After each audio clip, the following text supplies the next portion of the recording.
Imaginez que vous venez de Coca-Cola, la plus grande marque du monde, et que, à l'arrivée du Covid, ou en tout cas à proximité du Covid en 2020, vous décidiez de reprendre vos études et de changer totalement de secteur. Je m'explique. Non seulement vous quittez Coca-Cola, la grande consommation, mais en plus vous allez dans le B2B chez Accor Invest. Et en plus, lorsque vous arrivez en tant que directeur de la communication, lorsque vous demandez ce que signifie pour les collaboratrices et collaborateurs ce fameux Accor Invest, qui est donc l'entreprise, eh bien tout le monde vous dit que justement nous ne sommes pas Accor. Eh bien cette petite histoire, c'est celle de Laurent Turpot, qui est le directeur de la communication d'Accor Invest, et qu'il va nous raconter dans cet épisode qui est absolument incroyable. Car sachez-le, le 28 avril prochain, donc dans quelques jours, Accor Invest va changer de nom. Et c'est bien évidemment Laurent et ses équipes, qui sont multiculturelles et dans plusieurs pays, qui ont orchestré ce magnifique changement. Vous le verrez, Laurent est quelqu'un de très très humble, qui ne se la joue absolument pas alors qu'il est auréolé de très belles marques dont il a dirigé la communication. Enfin, dernier point, je voulais remercier Alexandre Poncé, qui est directeur de la communication aujourd'hui de Limagrin et qui m'a recommandé très vivement Laurent. Et merci Alex, tu as très bien fait. Je suis Laurent François, fondateur et dirigeant de l'agence Maverick. Très très bonne écoute, en compagnie de Laurent Turpot. Dire comme d'Accor Invest pour encore quelques jours. Le décodeur de la communication, un podcast de l'agence Maverick. Salut Laurent. Salut Laurent. Comment ça va ? Très très bien. Merci à toi de m'accueillir chez Accor Invest, dans le 12e arrondissement, c'est magnifique. Merci d'être venu ici. Je t'en prie, c'est tout à fait normal, c'est pas très très loin des bureaux de Maverick, et c'est toujours un plaisir de venir du côté de la gare de Lyon, parce que la gare de Lyon c'est un magnifique quartier à Paris que personne ne connaît réellement, parce qu'on ne fait qu'y passer. Eh bien toi tu y travailles, et c'est beau, bravo. Alors, Laurent, on va parler évidemment de ton parcours, on va parler de l'entreprise Accor Invest, parce que tout le monde connaît évidemment Accor, mais Accor Invest, on sait beaucoup moins ce que c'est. Peux-tu nous présenter, s'il te plaît, cette magnifique structure dont tu diriges la communication, qu'on comprenne mieux ce dont il retourne? Nous sommes tout oui. Alors, je vais essayer de te la présenter. Et c'est marrant parce que la question que tu viens de me poser, moi, je l'ai posée à pas mal de collègues quand je suis arrivé chez Accor Invest. Et donc, je leur disais, dites-moi qui est Accor Invest, parce que quand tu diriges la com, tu as besoin un peu de t'assurer que chacun maîtrise plus ou moins l'histoire de l'entreprise. Et puis, c'était très utile pour moi, de façon à comprendre quelle organisation j'allais rejoindre. Et tous me disaient, nous ne sommes pas Accor. Et donc, ça m'a marqué. Donc, c'est pour ça que je te le redis aujourd'hui. Donc, Accor Invest n'est pas Accor. Et pour te dire qui est Accor Invest, j'ai pourtant besoin de te parler un tout petit peu d'Accor. Avec grand plaisir, je suis d'accord. Allons-y. Donc, tu connais Accor, bien sûr, ce grand groupe hôtelier. Historiquement, Accor possédait ses marques d'hôtels et puis ses hôtels. Et sous l'impulsion de son CEO, cette entreprise, comme d'autres, a décidé de se concentrer sur les marques sans posséder ses actifs immobiliers et sans les opérer directement. Un peu, même si c'est pas exactement ça, le système de franchiseur-franchisé. Donc dans les années 2015-2017, Accor détenait encore beaucoup d'hôtels. Et donc l'objectif, c'était de séparer les deux pour que Accor puisse se concentrer sur son métier et faire en sorte que le pool immobilier puisse sortir. Donc c'est pour poursuivre cette ambition qu'ils ont créé d'abord ce qui s'est appelé Hotel Invest, un groupe dans lequel ils ont concentré l'ensemble de leurs actifs immobiliers et concentré aussi l'ensemble des opérations. Et quelques années après, Accor Invest est né et est devenu indépendant. C'est-à-dire qu'aujourd'hui, Accor est encore actionnaire d'Accor Invest, mais pas majoritaire. Écoute, merci pour cette clarté. Alors, je comprends mieux tes collègues qui te disent d'emblée alors que tu arrives, on n'est pas Accor. Ok, ça doit un peu calmer, non ? Je sais pas si ça calme, ça interpelle. Et pourquoi est-ce qu'ils disent « nous ne sommes pas Accor ?» C'est parce que beaucoup sont d'anciens salariés Accor. Donc il y avait un besoin d'identification, en tout cas un besoin d'expression de cette nouvelle entreprise qui était super fort. Et j'imagine qu'on va en reparler un tout petit peu après. C'est ce qui m'a fait venir en partie chez Accor Invest. Parce que je sentais cet enjeu très fort, je sentais que chacun avait besoin de faire exister cette entreprise pour elle-même. Ce qui est absolument passionnant quand on est dire comme toi. C'est passionnant quand on fait de la com, en effet. Parce que d'autant plus que tu as un superbe parcours, école de commerce, l'ISC, début des années 2000, tu en sors. Tu as travaillé, et on va le saluer, avec Alexandre P, monsieur Alexandre. Eh oui, salut Alex. Salut. Salut. C'était un plaisir de travailler ensemble. Ah, c'est marrant, sans faire de rapport trop direct avec Accor Invest. Alexandre travaillait, on peut dire où il travaillait? Bien sûr. Ok. Il travaillait chez CCEP, qui est en fait un embouteilleur de Coca-Cola, et moi j'étais du côté Coca-Cola Company, donc l'entreprise qui gère les marques et toute la dimension marketing de cette très belle marque. On est bien d'accord, donc vous avez bien compris que CCEP, Coca-Cola European and Partners, c'est ça? Alors attends, ils ont été c'est Coca-Cola European Pacific ou quelque chose comme ça, puisque voilà, leurs frontières ne sont plus uniquement européennes. Exactement. Bon, écoute, c'est ça la mondialisation. Donc vous étiez collègues et c'est grâce à Alex qu'aujourd'hui on se rencontre. Alors, nous avons travaillé ensemble. Nous n'étions pas dans la même entité juridique, mais nous étions finalement dans la même équipe. Tu étais à Issy-les-Moulineaux? J'étais à Issy-les-Moulineaux, lui aussi, mais nous étions dans 2 entreprises différentes. D'accord, bon ben voilà. Bon, alors je ne le savais pas, mais en tout cas Alexandre t'a chaudement recommandé et j'en suis absolument ravi. Donc, comme je le disais, tu es passé par Coca-Cola, on le dit maintenant, c'est clair, net et précis. Tu es aussi passé dans une autre magnifique marque, plutôt hollandaise celle-là, avec de l'alcool, à savoir Heineken. Comment tu es arrivé justement de ce monde de la boisson au monde finalement d'Accor Invest, à savoir plutôt de l'investissement? Parce que tu l'as dit, c'était un superbe challenge, il n'y a pas photo, et on va parler de ce qui va bientôt arriver. Mais comment on passe de ces 2 mondes-là? Parce que ça n'a strictement rien à voir, je suppose. Si j'ai fait ça, honnêtement, c'est parce que j'en avais envie. C'est-à-dire que je voudrais pas expliquer que c'est une évolution naturelle ou parce que après avoir bossé dans l'univers des boissons ou dans l'univers de la grande consommation, parce que Coca-Cola étant ma dernière expérience, correspond à ces 2 caractéristiques. Il faut ensuite aller dans ce domaine-là. C'est qu'en fait, j'avais commencé mon parcours dans l'industrie des services, Crédit Agricole, où j'ai fait du marketing, de la communication, et c'est d'ailleurs là que j'ai compris que les stratégies de communication m'intéressaient beaucoup. Ensuite, il y a ce parcours quand même assez long. T'as été élégant, t'as pas donné le nombre d'années, mais c'était quand même assez long. Un beau Heineken, Bacardi Martini, Coca-Cola. Donc c'est vrai, dans l'univers des boissons, mais des secteurs très différents. Et c'est moi, en fait, qui ai eu envie de découvrir autre chose. C'est-à-dire que ce que j'avais pu bâtir dans ces univers, que ce soit des sujets de réputation, de gestion de crise, d'affaires publiques, il y avait vraiment beaucoup de sujets. Je voulais voir ce que j'étais capable de faire dans le monde de l'investissement, avec aussi cette partie opérationnelle qui est le monde de l'hôtellerie et qui m'attirait énormément. Donc ça correspond pas à une réflexion stratégique, c'est plus une envie de ma part de changer d'univers à ce moment de ma vie professionnelle. Ce que je peux parfaitement comprendre, il y a peut-être aussi un poste, alors que tu as toujours eu des hauts postes. Par exemple, en dernier lieu chez Coca-Cola, tu étais directeur de la communication, des affaires publiques. Et de la RSE. Et de la RSE, pardon. Et donc, tu l'as dit à juste titre, j'avais fait quand même un certain nombre d'années dans l'univers de la grande conso et des boissons. Et là, j'ai eu envie de me frotter à quelque chose d'un peu différent. Donc, le monde de l'investissement, mais aussi le monde hôtelier, donc je le disais à l'instant. La capacité à comprendre et diriger de la communication financière, ce que je faisais pas ou très peu chez Coca-Cola. Et puis, la capacité à vraiment embrasser cette dimension internationale de la communication. Donc, vraiment gérer la communication de bout en bout. Pour faire ça, j'ai eu envie de me former. Donc, tu as parlé de l'ISC tout à l'heure, mais c'est à ce moment-là que j'ai décidé de faire un IMBA à HEC. Il y avait 2 points qui m'intéressaient en particulier. L'aspect digital, on était en pleine question sur les transformations digitales. Donc, je voulais voir ce que ça représentait pour des grands groupes internationaux et ce que ça représentait pour une fonction comme la nôtre, la communication. Et on commençait à voir arriver des sujets d'intelligence artificielle, même s'il n'était pas encore très prégnant. Et puis, le deuxième sujet, c'était oui, vraiment savoir lire parfaitement tous les documents financiers d'une entreprise et au-delà de ça, être en mesure de raconter une histoire financière aux investisseurs et aux journalistes économiques. Alors, c'est extrêmement intéressant. Excuse-moi, Laurent, je te coupe un instant. Je trouve ça passionnant. Parce que finalement, la question que j'étais en train de me poser pendant que tu me parlais, je me disais, mais qu'est-ce qu'ils t'ont dit, tes potes? Quand tu leur dis, je vais quitter Coca-Cola, dernier employeur en date, pour aller chez Accor Invest. Ah, tu vas chez Accor? Non, justement. Et là, tu passes de la grande conso à l'investissement. Tu viens de parler de tout ce qui est autour du financier. Tu fais l'IMBA à HEC. C'était en 2022 que tu en sors, je crois, c'est ça?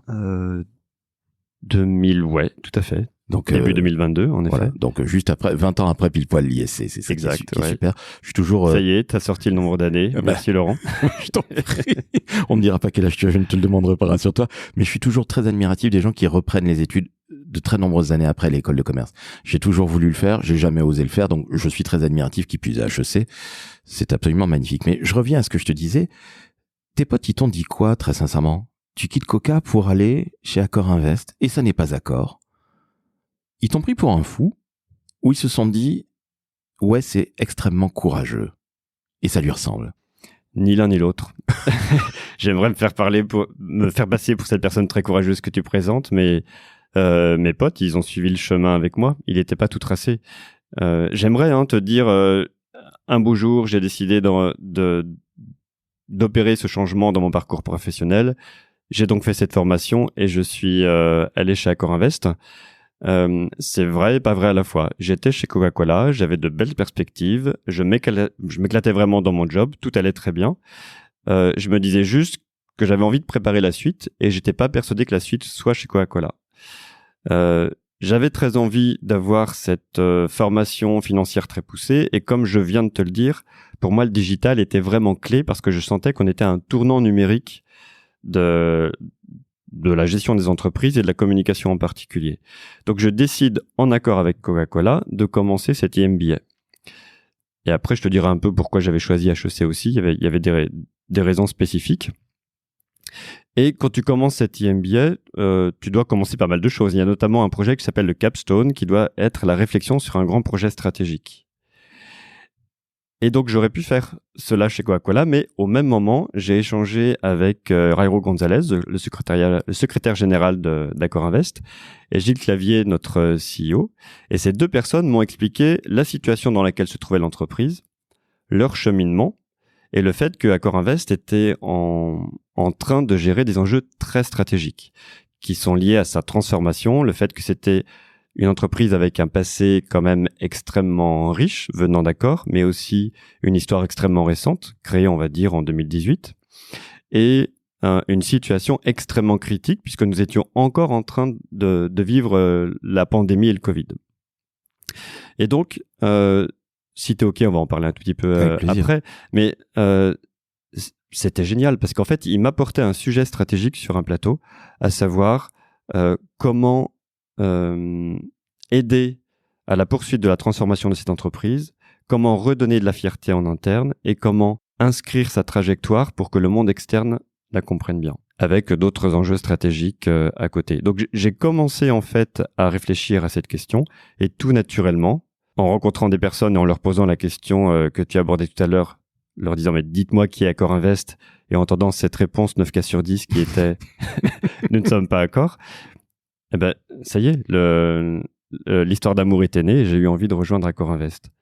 Et donc, je vois la déception dans tes yeux, Laurent, mais c'était absolument pas un plan tout tracé. Je savais que je voulais changer, je connaissais la direction, mais je connaissais pas la station finale. Alors, je suis pas déçu, je te faisais le nom du doigt, bien au contraire, parce que je trouve que c'est encore plus beau ton histoire. Très honnêtement, j'en suis désolé pour toi, mais je trouve ça très courageux. Tu es très bien chez Coca-Cola. Tu connais le monde de la grande conso. Tu as fait la bière, tu as fait le rhum. Très bien, bravo. Martini, pardon. Bacardi. Alors, j'ai fait la bière, j'ai fait Bacardi Martini, qui est une entreprise de spiritueux. Donc, si tu leur dis que c'est uniquement le rhum, ils vont pas être contents. Pardon. Et ensuite, Coca-Cola, qui, by the way, n'est pas uniquement Coca-Cola. Ils ont aussi beaucoup d'autres marques. Ils ont énormément de marques et ma fille en boit une. Ce sont des jus. Je ne dirai pas ce que c'est. Évidemment, vous irez découvrir parce que Coca-Cola n'est pas que Coca-Cola. Et évidemment, comme tu l'as dit très justement, mais je reviens à cette rencontre avec les deux patrons finalement, le secrétaire général et le boss d'Accor Invest. Tu les rencontres comment? Très sincèrement, ils viennent traîner leur guêtre à HEC, mais c'est un IMBA. C'est quoi concrètement? Parce que la rencontre est sensationnelle et sincèrement, ce qu'ils te disent là, la vieille feuille de route que tu as face à toi, t'en as plus d'un qui aurait eu les pétoches. Et je trouve justement que c'est extrêmement courageux. Et je trouve ça génial. Et pardonne l'expression par avance, Laurent, c'est très couillu, j'adore. Voilà. Bon alors, j'aimerais te dire que on s'est croisés comme ça par hasard et non, on sait tous comment ça fonctionne. Tu contactes ton réseau, tu prends compte, tu t'approches de personnes que tu connais, tu élargis le spectre, enfin le champ des possibles, et c'est comme ça que ça se crée. Ouais. Et là, le feeling passe tout de suite avec ces deux messieurs. Très vite. Tu dois me sentir hésiter parce que j'étais en train de me dire, quand tu me posais la question, est-ce que ça a été réciproque? Je l'espère. En tout cas, ils ont fini par être convaincus, et pas uniquement eux, mais l'ensemble de l'entreprise. Enfin, les personnes avec qui je travaille, j'espère. Au bout de bientôt 4 ans quand même. Oui, tout à fait. Non, mais moi, j'ai très vite senti que c'était pour cette entreprise que j'avais envie de me retrousser les manches. Je sais pas à quelle vitesse je les ai convaincus, mais en tout cas, la chimie a opéré, en effet. Comme tu le disais très justement, à l'époque, on sort du Covid. C'était il y a presque 4 ans, c'est 2021-22. Je t'interromps un peu, on est dans le Covid en fait. On a oublié ce que ça a été le Covid, mais ça commence en 2020. J'ai commencé à échanger avec eux dans l'été 2021. Je sais même pas si l'ensemble des confinements était complètement dépassé. Enfin, ouais. Je t'avoue que j'ai fait reset au niveau de la mémoire. Je me souviens que du confinement de mars. Ouais, mais j'imagine que si tu me poses cette question, c'est pour comprendre en fait quel était l'impact. Donc, je te l'ai dit, Accor a créé Accor Invest. Accor Invest est devenu indépendant, donc ils sont allés chercher des investisseurs, des actionnaires. Et Accor Invest est même allé jusqu'à réaliser une très grosse acquisition d'un groupe hôtelier en Europe pour consolider son portefeuille et être aussi un opérateur de premier plan, sinon le leader en Europe. Et donc, c'était avant que j'arrive, ils ont eu des négociations très serrées et ils ont signé en fait l'acquisition de ce groupe, je me souviens pas de la date exacte, mais à la mi-mars 2020. Tu te souviens de ce qui se passe en mi-mars? Voilà. Le 17, peut-être. Donc, c'est un coup du sort incroyable. Les négociations, ça je m'en suis rendu compte en rejoignant le monde de l'immobilier, les négociations sont très longues et souvent fastidieuses, et tu te retires pas en fait d'un deal comme ça au dernier moment.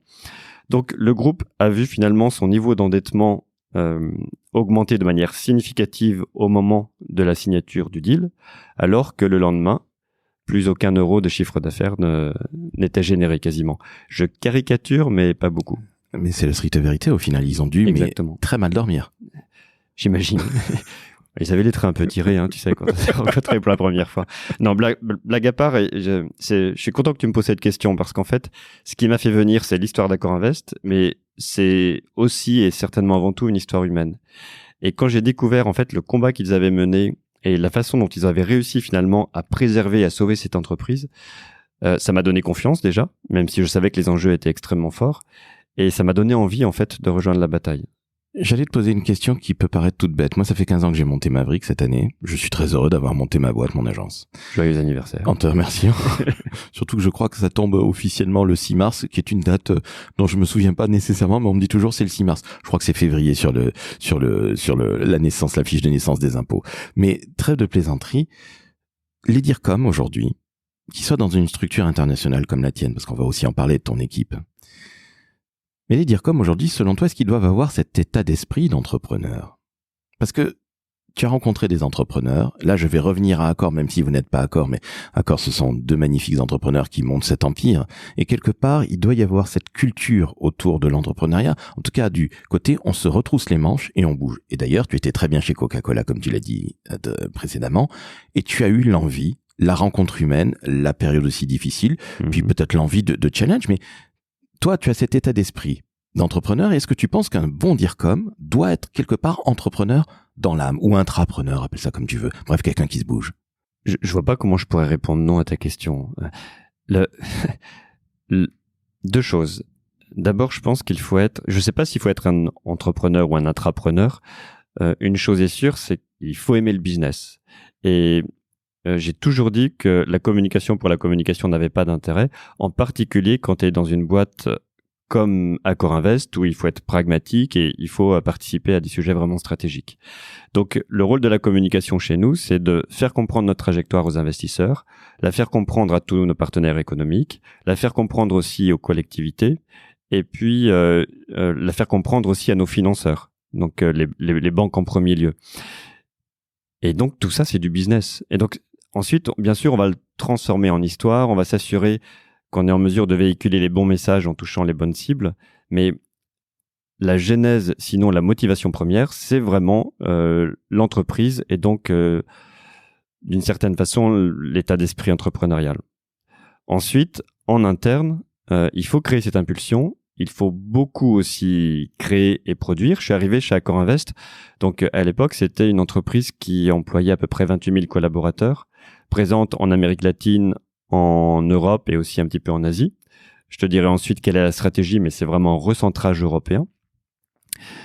Il y avait quasiment pas de direction de la communication. Il y avait quelques personnes qui faisaient de la communication, mais c'était pas structuré. La raison d'être de l'entreprise n'avait pas été installée. Il y avait plein de chaînons manquants, en fait, pour vraiment assurer une histoire fluide et donc être au service du business. Donc oui, il faut avoir cet esprit entrepreneurial, ou en tout cas avoir l'appétit pour tous les sujets économiques, surtout quand on fait de la communication corporate ou institutionnelle. Et il faut après être force de proposition. Donc ça veut dire que chez Accor Invest, avec mon équipe, nous avons monté tout un mix média interne. Nous avons créé une core story, développé un ensemble d'outils, que ce soit depuis la newsroom jusqu'à des choses très opérationnelles, créer en fait des rendez-vous très événementiels. Et donc finalement, ça correspond à quasiment ton business, mais dans une entreprise. Écoute, c'est passionnant. Tu es, je te l'avoue, en plus de 200 épisodes, je sais pas combien il y en a exactement en ligne depuis bientôt 5 ans. Mais tu es le premier à me dire ça. Et je te remercie. Alors, je ne suis pas étonné, vu qu'on se connaît via Alexandre, que l'on salue encore une fois, l'homme de l'Imagrin. Vous irez voir qui c'est, mais je le citerai évidemment en intro auparavant. Mais ce qui est incroyable, c'est que tu es le premier à me dire ça dans le décodeur. Évidemment, tu prêches un convaincu, un converti, appelle ça comme tu l'entends. Mais moi, je considère en effet qu'un DIRCOM doit avoir, 1, ce sens du business. 2, comprendre le business, comprendre aussi les gens, comprendre les marques et comprendre les différents publics. Et Dieu sait s'il y en a, puisque tu as parlé de quelques parties prenantes et elles sont bien, bien larges. Mais je suis d'accord avec toi, mais tu es le premier à m'en parler. Bah, écoute, c'est peut-être la première fois que je suis pas d'accord avec toi. Parce que j'ai écouté plusieurs de tes épisodes. Ah, c'est toi. Et Merci. Voilà, l'audit. Non, mais blague à part, c'est vraiment intrinsèque. C'est-à-dire que donc tu as quand même un panel assez large désormais. Tu as rencontré plein de personnes, pas uniquement que des DIRCOM d'ailleurs, mais souvent quand même, on sent cette connexion à l'intérêt économique.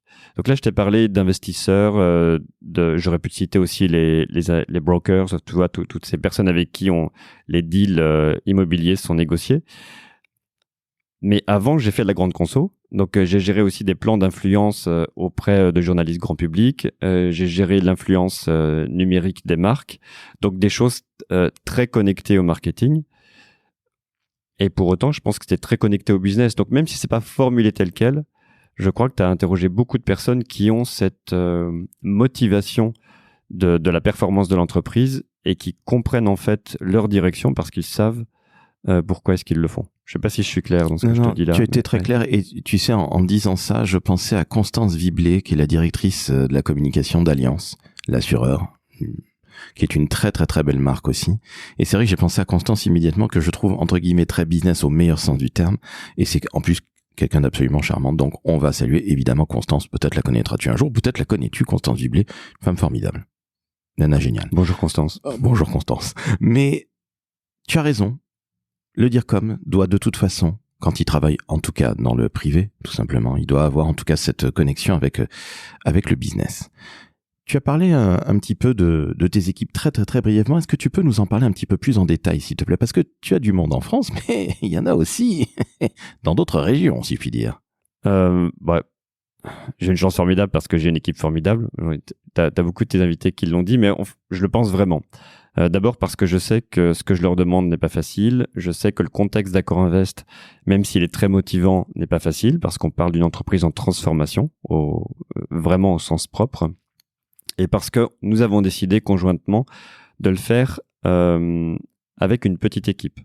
Et ça, c'était important pour moi pour 2 raisons. D'abord parce que je me voyais mal présenter une très grosse organisation, même matricielle, notamment à notre CEO, parce que c'était pas raisonnable. Et aussi parce que quand on est en pleine transformation, on a besoin énormément d'agilité. Je sais que le terme est beaucoup utilisé, mais c'est vraiment celui qui fait sens ici.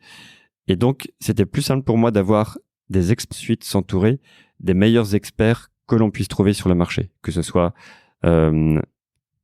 des agences de stratégie, des agences qui vont nous faire de la communication publicitaire et aussi un certain nombre d'électrons libres, j'aime bien les appeler comme ça, à savoir des personnes qui vont bousculer un petit peu les lignes et nous permettre de nous remettre en question.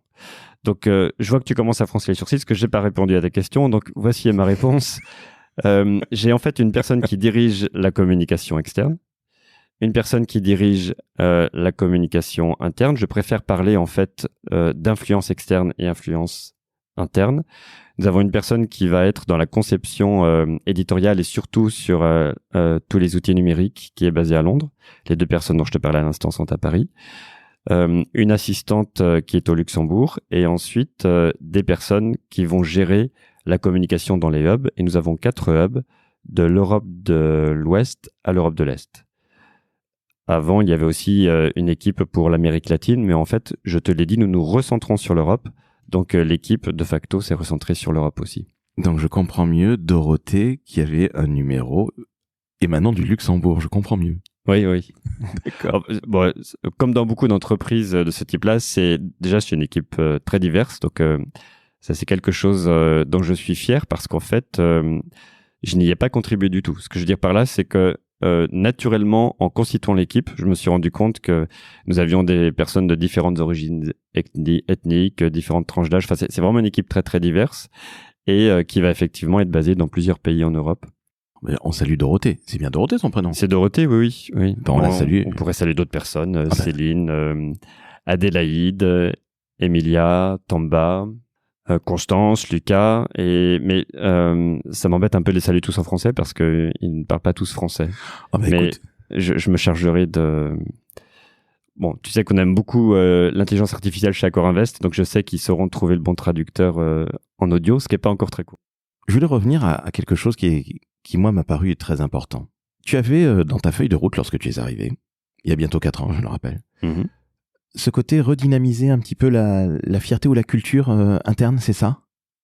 Plus que ça, c'était faire comprendre qui est Accor Invest, installer la trajectoire, donc c'est vraiment ce qu'on appelle la raison d'être, et ensuite générer la fierté d'appartenance. Je te fais pas toute l'histoire parce qu'il nous faudrait de bonnes heures, mais à partir du moment où on a réussi à clarifier en fait la raison d'être d'Accor Invest et que nous avions écrit ce qu'on a... Alors, désolé, j'essaye vraiment de pas pousser trop d'anglicisme, mais la core story, donc notre histoire principale, ou en tout cas la base de notre communication, eh bien, nous avons commencé en fait à établir les différentes stratégies de communication, qu'elles soient externes ou internes, en ayant quand même conscience de la perméabilité de celle-ci. C'est-à-dire que quand on s'adresse à l'interne, on sait qu'on est aussi en train d'influencer l'externe, et inversement, faire rayonner l'entreprise à l'externe permet de développer la fierté de l'appartenance. Nous avons développé tout un mix média interne, depuis des broadcasts un petit peu comme des émissions télé, jusqu'à des choses très opérationnelles comme des newsletters. Donc aujourd'hui, chaque collaborateur a accès à un mix média vraiment ajustable et très adapté à leurs besoins d'information. Et nous avons poussé assez rapidement l'intelligence artificielle, notamment pour des questions d'inclusion. C'est-à-dire que je me suis rendu compte, contrairement à ce que je pensais, que tout le monde ne parle pas anglais chez Accor Invest. Et très vite, en fait, nous avons fait en sorte que ce mix média donne accès à tous ces contenus dans toutes les langues de destination. C'est aussi à ça que sert l'intelligence artificielle et c'est magnifique. J'allais te poser la question d'ailleurs. Oui, alors... Donc nous avons vraiment, nous avions un banner nous avions un claim plutôt qui était We are inclusive pour vraiment pousser en fait chacun à comprendre qu'il y avait une langue de travail commune et qui nous rassemble, c'est l'anglais. Et ensuite, progressivement, nous avons aidé à ce que chacun puisse comprendre comment utiliser des outils simples pour obtenir en fait les supports dans la langue de son choix. Il y a un truc que je t'ai pas dit, mais qui est hyper basique, mais je trouve que c'est important parce que, certes, en communication, il faut savoir produire des concepts, et c'est quelque chose que j'aime beaucoup. Donc, partir de la problématique et produire un concept de communication que tu vas décliner ensuite en véritable stratégie de communication avec du média. Mais nous avions, tu commençais ta question par ça, je crois, c'est pourquoi cet objectif de communication ou comment vous recréez de la fierté. Mais avant même recréer de la fierté, il fallait développer ce sentiment d'appartenance. Et je te l'ai dit, quand je suis arrivé, ma première question, c'était « Définissez-moi votre entreprise ». Et 9 cas sur 10, on me répondait « par la négative, nous ne sommes pas d'accord. Exactement. Donc, problématique à Voilà. tirer une balle d'emblée. Donc d'après toi, comment est-ce que nous, parce que c'était vraiment un travail d'équipe, comment est-ce que nous avons appelé notre plateforme média en interne? Notre accord, je sais pas. La négative, ça m'aurait un peu embêté, non. Nous l'avons appelé We Are a Core Invest. Comme ça, c'est extrêmement clair et ça appuie de manière très affirmée ce que nous sommes. Et c'était un peu le point de départ pour vraiment engager tout ce storytelling. Passionnant. Réellement passionnant parce que j'ai fait beaucoup de marques employeurs au début de ma carrière, parce que j'étais chez Publicis. Et quand on me dit d'emblée, non, nous ne sommes pas d'accord, tu sais, on se définit, comme tu l'as dit très justement, par la négative. Je dis, mon Dieu, il y a deux manières de voir la chose. Soit c'est on se tire une balle tout de suite, soit au contraire on se dit, c'est absolument sensationnel, on va essayer de défricher tout ça et de faire en sorte que we are Accor Invest et non pas nous ne sommes pas accord. Donc c'est ce que tu as choisi et tu as très bien fait et félicitations. Et je ne suis guère étonné au vu de la fiche de poste et ce que tu avais à faire. La roadmap était bien costaud et elle va l'être encore plus. Je fais un petit teaser, mais nous n'en parlerons pas aujourd'hui évidemment pour les auditrices et auditeurs. Il faudra attendre post 28 avril. Hein. On n'en dit pas tu plus. veux dire un peu ce qui se passe le 28 avril. Allez, vas-y, dis-le Laurent. Allez, on va faire fous. comme si. Donc, je te le disais, en fait, beaucoup me l'ont dit en premier lieu, nous ne sommes pas Accor. Et donc, Accor Invest doit exister à part entière. Et c'est très compliqué d'exister en ayant ce terme Accor dans notre nom. Et donc, l'objectif, c'est vraiment de renommer l'entreprise. Et c'est ce qui se passe le 28 avril. Et ben voilà, donc on en parlera si tu en es d'accord, évidemment, Laurent. Ah bah écoute, avec plaisir. Là, je suis vraiment arrivé à la limite de ce que je peux dire. Mais tu peux noter que le 28 avril, Accor Invest devient autre chose. Et ben voilà, ce sera, donc vous l'avez compris, un nouveau nom et bien évidemment une nouvelle stratégie de communication. Ça fait combien de temps que tu travailles dessus, rappelle-moi? Tu devrais dire vous. Non pas parce qu'il faut oui, que tu me vous vois, mais ouais, c'est vraiment un travail d'équipe. Et pas uniquement avec l'équipe resserrée interne, hein, parce que il faut vraiment mettre en place avec les autres parties prenantes de l'entreprise, y compris la finance, la RH bien évidemment, mais aussi tous les services informatiques. C'est un changement d'identité, c'est extrêmement large. Rajoute à ça en plus que une entreprise, enfin un groupe qui travaille dans l'immobilier a forcément un grand nombre de sociétés. Donc t'imagines un petit peu le travail administratif qu'il y a derrière. Mais passons. C'était quoi ta question? J'ai perdu le fil. Eh bien écoute, je ne m'en rappelle absolument pas. On disait juste que le 28 avril prochain, donc Accor Invest devient autre chose. Oui, voilà. Et donc, je te l'ai dit, en fait, on veut expliquer ce qu'est Accor Invest, un propriétaire investisseur hôtelier qui aujourd'hui travaille avec des marques du groupe Accor. Accor Invest étant concentré essentiellement en Europe et sur les segments de moyenne et de milieu de gamme. C'est notre stratégie et pour vraiment expliquer cette stratégie, aller trouver d'autres investisseurs, d'autres opportunités sur le marché, nous avons besoin d'une nouvelle plateforme de communication. Ça n'est pas possible avec ce nom-là, donc c'est une des raisons pour lesquelles nous renommons l'entreprise. Ce qui se comprend parfaitement, et à partir du 28 avril, tu nous expliqueras ça, elle sera sortie au vu et su du monde entier. Bon, plutôt plus particulièrement l'Europe, si j'ai bien compris. Exactement. Mais tu pourras nous expliquer ça officiellement. Vous travaillez dessus depuis combien de temps? 1 an, 2 ans? Depuis 2 ans. Donc 2 ans. Donc comprenez bien, chers auditrices et auditeurs, qu'un changement de nom, bon, évidemment, Accor Invest qui devient autre chose, c'est 2 ans de travail en équipe. C'est pas Laurent tout seul qui se retrousse les manches. C'est les équipes communication, mais tu l'as dit très justement, c'est les ressources humaines, c'est toutes les parties prenantes de l'entreprise, donc c'est quand même extrêmement compliqué, sans parler de l'administratif. Exact. Et ce qui est marrant aussi, c'est que tu fais ça sans jamais dévoiler ton nouveau nom ou ta nouvelle plateforme de marque. C'est-à-dire que toutes les personnes avec qui nous travaillons dans l'entreprise, et j'en profite pour les remercier parce que je sais que la pression augmente à mesure que nous approchons le 28 avril. Toutes ces personnes, à part quelques exceptions, mais honnêtement, je les compte sur les doigts de la main, hein, donc c'est moins de 5. Toutes ces personnes ne connaissent absolument pas le nouveau nom d'entreprise et encore moins, bien sûr, son identité graphique ou tous les éléments qui vont composer cette nouvelle marque. Est-ce qu'il y a des gens qui essaient de te tirer un petit peu les verres du nez? C'est un jeu entre nous tous, oui, c'est marrant. Ce qui veut dire déjà que si les gens essaient de te tirer les verres du nez et qu'apparemment il y a très peu de personnes qui sont au courant de cette nouvelle marque, ça veut dire que les gens sont malgré tout intéressés, les collaboratrices, les collaborateurs, toutes les parties prenantes de la maison, de la future maison également, sont très intéressés. Donc ça veut dire que, encore une fois, il y a une fierté d'appartenance. Et ça, c'est super important. Il y a, et tu la soutiens aussi. Si tu me donnes encore un petit peu de temps pour partager vraiment une pratique très opérationnelle, on a parlé un peu du changement que j'ai opéré en passant de la grande conso à Accor Invest, et il y a un point que je n'ai pas cité, ou en tout cas on n'en a pas parlé pour l'instant, c'est le fait que je suis passé d'une activité B2C à une activité B2B. Et c'était aussi le changement que je voulais opérer. Donc, je t'ai dit, c'est un peu venu comme ça, mais ça faisait partie des éléments que je souhaitais découvrir, à savoir la puissance de la marque dans un environnement B2B et comment est-ce qu'en fait tu gères une marque de ce type-là quand tu as géré beaucoup de marques dans un univers B2C auparavant. Pourquoi je t'explique tout ça? C'est qu'en fait, bien sûr, dans une entreprise comme la nôtre, la valeur de marque ou le rôle clé qu'Apple jouait est quand même pas perçu de manière aussi spontanée que ça peut l'être chez Coca-Cola ou Heineken. Donc très vite, avec l'équipe, nous nous sommes rendus compte qu'il était vraiment important de faire comprendre la puissance de la marque et surtout la cohérence. C'est-à-dire que c'est pas juste un nom qu'on sort comme ça de nulle part. Ça part de notre raison d'être, ça intègre les valeurs de l'entreprise. Tu crées d'abord la plateforme de marque et ensuite nous avons créé un roadshow. Et en fait, depuis maintenant un peu plus d'un mois, nous passons dans tous nos pays, depuis Londres jusqu'à l'Europe de l'Est, Varsovie, Munich, Dortmund, Madrid. Enfin, je vais pas m'amuser à te citer toutes les capitales en Europe pour faire jouer nos collaborateurs. Donc, nous leur expliquons en fait comment se construit une marque. C'est quelque chose de très ludique. C'est réalisé par ce qu'on appelle des brand ambassadors. Donc, c'est vraiment pas l'équipe de communication qui le fait, mais nous avons formé des spécialistes en interne, justement pour créer cette appropriation. C'est-à-dire que la marque, c'est l'affaire de tous. On se prépare à cette naissance et c'est dans ce cadre-là qu'on a ce programme. Est-ce que tu peux nous expliquer un petit peu plus les choses en détail? Parce que c'est passionnant ça. Tu as des brand ambassadeurs qui ne sont pas des communicants. Ça déjà, félicitations. Parce que ils vont parler un langage peut-être plus terrain, entre guillemets.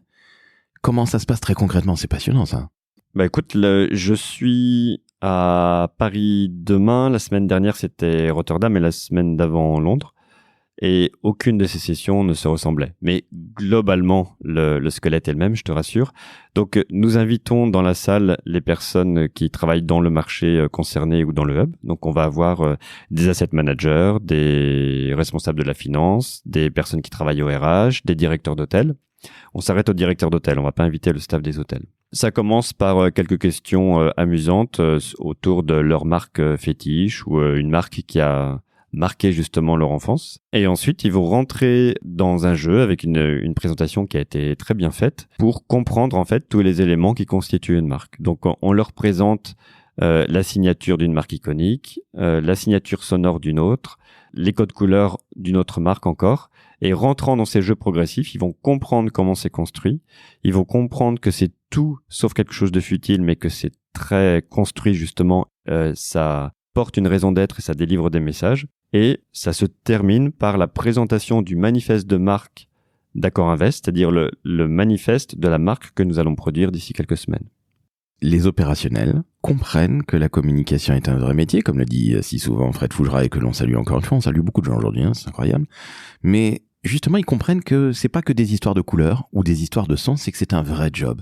Comment c'est pris en fonction des pays? Il y a peut-être des pays qui tiltent un petit peu plus en termes de marketing, de communication, mais comment c'est pris par les collaboratrices et les collaborateurs?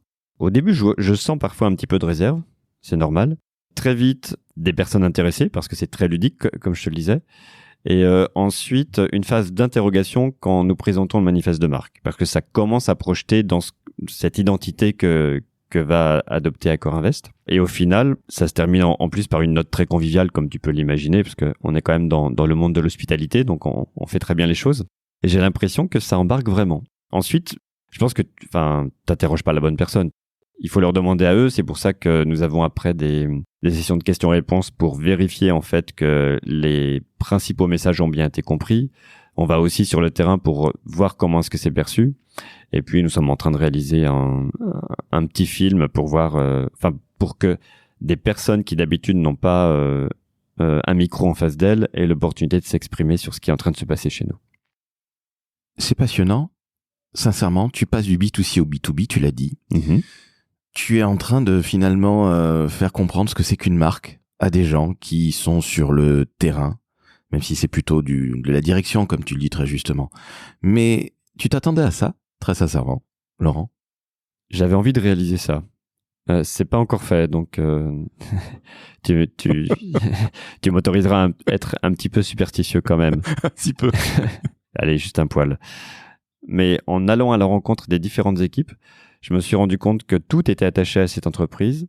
Tout était content qu'on arrive finalement ensemble à formuler cette direction. Donc là, on parle vraiment de stratégie. Et finalement, toutes sont pressées de voir ce qui va se passer pour la suite. J'imagine qu'ils sont très demandeurs. J'ai l'impression, ouais. Non mais bon, on commence à se connaître un petit peu. Tu sais que je suis pas particulièrement show-off, mais ouais, je sens qu'il se passe quelque chose et c'est ce qui me fait vraiment plaisir. Mais c'est ça qui est incroyable. Et j'étais en train de me demander, pendant que tu me disais ça, et sincèrement, je ne m'attendais pas à la qualité de cet entretien. On en avait eu plusieurs au téléphone, mais je découvre plein de choses. Et tu vois, c'est ça l'intérêt de ne pas trop préparer, parce que j'en prends plein les mirettes et je suis absolument ravi. Donc, vivement le 28 avril, sincèrement. Et j'imagine que tu dormiras un petit peu moins bien le dimanche 27 au soir. Mais bon, bref, je ne veux pas te porter la poisse, Laurent. Franchement, je dors très bien. Félicitations, bravo. Tu nous donneras ton remède. Mais c'est quoi les moteurs dans ta vie? Parce que tu me disais, je penserais que la route sera un petit peu plus droite. Alors ça fait très mec d'école de commerce que nous sommes, des anciens d'école de commerce. On se dit, bah attends, la route est tracée. Puis en fait, tu t'aperçois que la vie, bah elle est jamais toute tracée. Puis sinon, on s'emmerderait royalement. Mais c'est quoi les moteurs de ta vie professionnelle? J'ai l'impression qu'il y a un côté très défricheur. J'ai l'impression qu'il y a un côté, je le répète encore, très entrepreneurial. Mais en fait, j'ai l'impression qu'il y a un côté qui va au front, qui n'a pas peur et qui aime ça. Alors que de prime abord, quand on te voit, tu as un côté très Yoda. Alors, beaucoup moins vert. On me l'avait pas encore fait. Oui. Non, mais c'est très positif, c'est très relatif de ma part, étant très fan de Star Wars. Tu as un côté très jeune sage. Mm-hmm. Et j'ai l'impression qu'il y a un côté aussi très, quelque part, samouraï. C'est-à-dire quelqu'un qui aime aussi, entre guillemets, la castagne.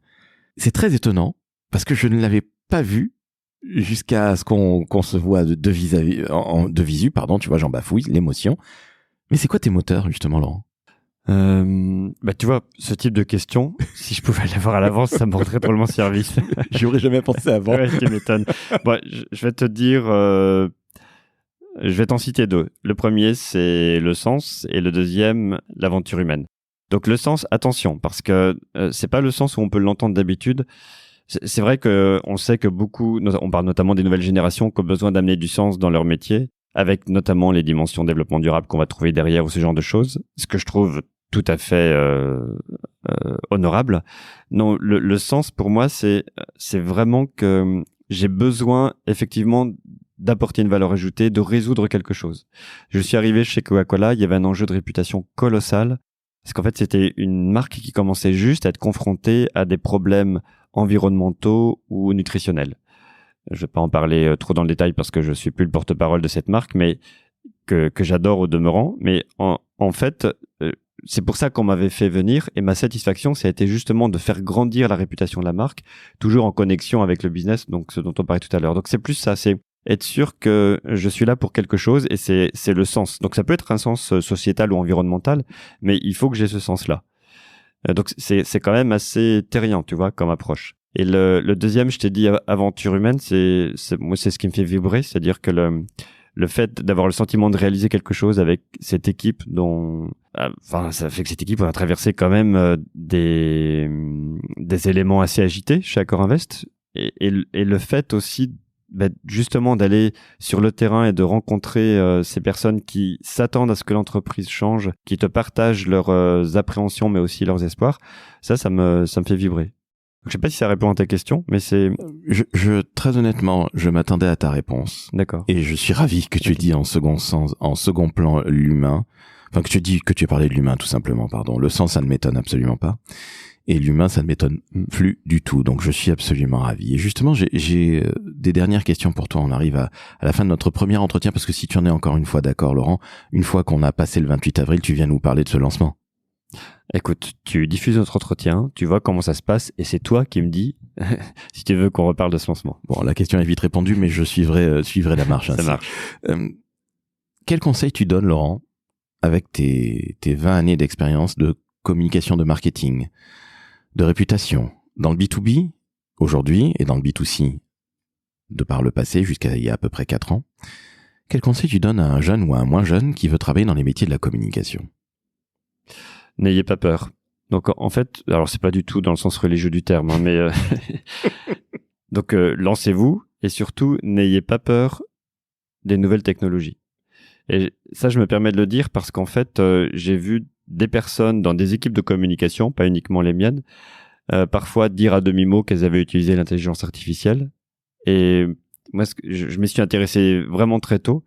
Et très vite, j'ai voulu promouvoir cela. C'est-à-dire, pour moi, quelqu'un qui vient me dire j'ai utilisé tel et tel outil, j'ai structuré ma démarche, pas uniquement en utilisant de l'IA générative, parce que ça, tout le monde le fait, mais vraiment en étant sur un modèle prédictif. Voilà, en fait, comment j'arrive à mieux analyser tout le bruit que crée ma marque et comment j'adapte ma stratégie avec le support de ces outils. Je trouve ça fantastique. Une chose est certaine, c'est qu'il y a beaucoup de métiers qui vont être très, très fortement transformés avec, ou je dirais plutôt grâce à l'intelligence artificielle.